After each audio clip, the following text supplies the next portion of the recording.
जो जलते हैं तिल तिल उसे दिए में उजाला होता है। अभिवादन स्वीकार कीजिए मेरा, मैं हूँ राज सैनी और आप देखना शुरू कर चुके हैं राजस्थान टीवी। एक तस्वीर सबसे पहले आपको हम यहाँ की दिखाना चाहेंगे। इन हुनरमंदों ने अपनी काबिलियत के दम पर देश में ही नहीं बल्कि कहें दूसरे देश में जाकर गोल्ड जीता है। इस गोल्ड मेडल को आप तस्वीरों के माध्यम से देख सकते होंगे। अपनी कड़ी मेहनत से, अपनी लगन से एक छोटे से गांव से निकलकर दूसरे देश में अपनी प्रतिभा को दिखाना और वहां पर अव्वल आना बड़ी उपलब्धि है। सबसे पहले आप सभी को बहुत बहुत बधाई है और स्वागत है। किस खेल में आपने गोल्ड जीता है? मैंने कराटे में गोल्ड जीता है। किस देश में इस खेल का आयोजन किया गया था?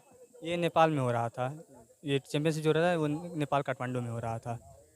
कौन कौन से दो देश के लोग वहाँ प्रतिभाग किए थे? वहाँ पे 6-7 देश आए थे, जिसमें कि नेपाल हो गया, भूटान हो गया, ईरान हो गया और श्रीलंका, बांग्लादेश, अपना इंडिया भी पार्टिसिपेट किया था वहाँ पे। एक कहा जाए छोटे से गांव से निकलकर शुरुआत कैसे हुई थी? स्टार्टिंग मैंने क्लास 4 से किया था। एक सर आए थे, फिर वो सिखाते रहे, फिर हमारे गुरुजी भी आए, फिर इन्हीं के साथ जो हुआ सब आगे तक मैंने यहाँ तक पहुँचा है। अच्छा, कहाँ कहाँ तक अभी तक आपने खेला है? तो मैं कोलकाता जा चुका हूँ, फिर अभी नेपाल से खेल के आ रहा हूँ, फिर कानपुर, दिल्ली, हरियाणा, यहाँ तक मैंने जा चुका है। निश्चित तौर पर आप समझ सकते होंगे कि एक छोटे से गांव से निकलकर दूसरे देश में किसी खिलाड़ी को मात देना, जहां पर अपने देश की बात करें तो खिलाड़ियों के लिए सुविधाओं का अभाव और तो और आर्थिक स्थिति की बात करें तो वह परिवार को सहना पड़ता है। आप बताइए, सामने जब दूसरे देश का खिलाड़ी था तो मन में क्या था? मन में मन में कुछ नहीं था, बस मुझे जीतना था, बस मन में यही था। डर नहीं लग रहा था दूसरे खिलाड़ी को देख के, दूसरे देश के खिलाड़ी को देखकर? नहीं, क्यों डर लगेगा? मैंने प्रैक्टिस उस हिसाब से किया था कि मुझे डर नहीं लग रहा था। तो आप कहाँ कहाँ तक खेले हैं? मैं भी दिल्ली, कोलकाता, बहुत सारे डिस्ट्रिक्ट चैंपियन, नेशनल चैंपियनशिप और इंटरनेशनल तक खेला हूँ। निश्चित तौर पर आपके कोच हमारे साथ मौजूद हैं। कहा जाए एक छोटे से गांव से निकलना, जहां पर ना तो फील्ड है, ना सही से खेलने के लिए जो इंस्ट्रूमेंट्स की ज़रूरत है, तो उस सब के बीच में कैसे प्रैक्टिस कराते थे? सर, अगर आपके मजबूत हैं, ठीक है, मेरा तो यही मानना है कि इरादे अगर आप मजबूत हैं तो आप कहीं भी ट्रेनिंग कर सकते हैं। आप कहीं भी फैसिलिटी तो नहीं मिलती है बच्चों लोग को, ना हमें।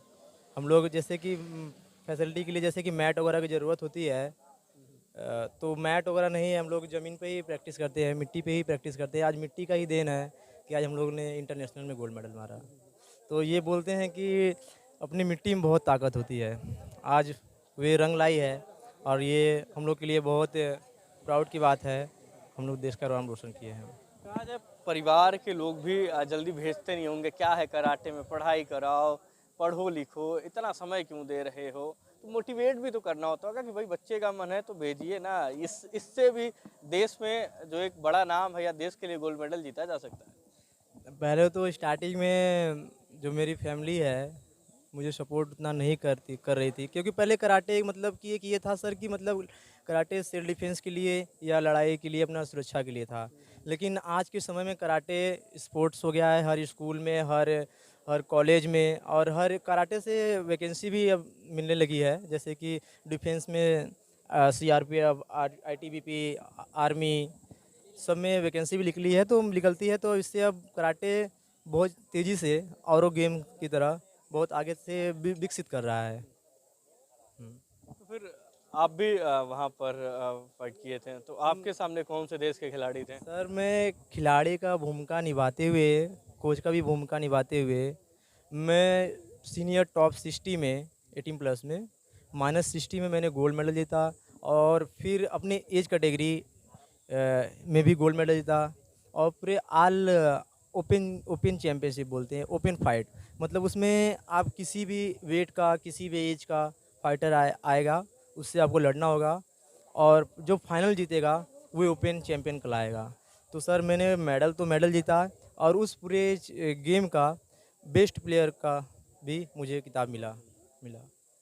और ये सर मुझे, मेरे लिए बहुत बड़ी बात है, क्योंकि 1200 खिलाड़ियों में नंबर 1 पे आना, और देश का नाम, जब वे 1200 खिलाड़ियों में इंडिया का नाम से इंडिया के नाम से मुझे बुलाया गया, तो मुझे बहुत प्राउड फील हुआ और मुझे अपने भारतीय होने पे मुझे बहुत गर्व हुआ। जय भारत माता की जय। ये खुशी है, ये जज्बा भी कहें कि एक छोटे से गांव से निकलकर इसी मिट्टी पे प्रैक्टिस करके आज देश और दुनिया में अपने जो भारतीय होने का गर्व महसूस कर रहे हैं और नाम रोशन कर रहा है। बहुत लोग होते हैं कि भाई क्यों बेटे को भेज रहे हैं धूप में, इतना प्रैक्टिस कर रहा है, पढ़ाओ लिखाओ IAS वाईएएस बनाओ, कहते होंगे, बहुत ताने भी मारते होंगे। जी जी जी, ऐसे सुनने को मिलता है। लेकिन आज जब बेटा गोल्ड मेडल जीत के आया तो वही लोग माला भी पहनाने आ गए। बिल्कुल बिल्कुल इसलिए जिस फील्ड में बच्चा अच्छा करे उस फील्ड में उसको जो है प्रोत्साहन करना चाहिए बच्चों को। अपना काम करना चाहिए, बकिया कोई क्या कहता है उससे मतलब नहीं है। जो ये समाज को देख के चला वो कुछ नहीं कर पाएगा। और सबसे पहले तो ये है कि मेरा भांजा है और इसको बहुत बहुत बच्चों को बधाई। और मैं ये कहूँगा कि अभी तुम्हारा ये पहला पड़ाव है, अभी तुमको बहुत आगे जाना है, ये सोच के आप मतलब चलो। और अभी तो क्षेत्र में और कभी ऐसा दिन आए कि पूरा यूपी आपके पीछे मतलब आपके सम्मान के लिए। अभी कारवां शुरू हो गया है, बढ़ता जाएगा। अब ये मैसेज लेके चलो कि अभी मेरा फर्स्ट कारवां है और इसको मुझे मतलब देश लेवल पे विदेश लेवल पे लेके जाना है। ये मन में धारणा रख के चलोगे तो अभी और हम लोगों को खुशियाँ मिलेंगी। अभी भी बहुत खुशियाँ मिल रही हैं, लेकिन आगे और भी मतलब यही उम्मीद है कि बच्चों से या और मतलब ऐसा दिन देखने को मिले। धन्यवाद सबका जुड़ने के लिए। ये कारवां है जो चल चुका है, इन बच्चों की जो मेहनत है वो धीरे धीरे अब रंग भी लाने लगी है और बच्चे अब जो हैं देश के लिए खेलते हैं और गोल्ड मेडल जीत कर आते हैं। तमाम ऐसी खबरों के लिए बने रहेगा हमारे साथ। बहुत बहुत धन्यवाद।